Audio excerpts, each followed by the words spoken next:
Hello বন্ধুরা, আজ আমি বানাবো বাচ্চাদের জন্য একটি চিকেনের রেসিপি। চিকেনগুলো টুকরো টুকরো করে কেটে নিলাম এবং দিয়ে দিলাম পরিমাণ মতো টক দই এবং দিয়ে দিলাম রসুন কুচি 3 থেকে 4টি এবং সেগুলোকে হালকা মেখে নিলাম। মেখে নেওয়ার পর আমি দিয়ে দিলাম পরিমাণ মতো লবণ এবং পরিমাণ মতো সামান্য পরিমাণে জল এবং রেডি করে দিলাম চিকেনের রেসিপিটি। হালকা একটু ফুটে যাওয়ার পর দিয়ে দিলাম 1 চামচ সাদা তেল এবং নাড়াচাড়া করে নিলাম। দিয়ে 10 থেকে 15 মিনিটের জন্য রেখে দিলাম। রেখে দেওয়ার পর দিয়ে দিলাম পরিমাণ মতো দুধ।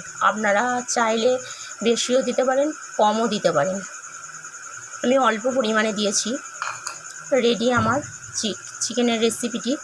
আপনাদের ভালো লাগলে কমেন্ট করবেন, শেয়ার করবেন এবং চ্যানেলটিকে সাবস্ক্রাইব করবেন এবং আরও ভিডিও দেখতে চাইলে আপনারা চ্যানেলটিকে সাবস্ক্রাইব করে দেবেন।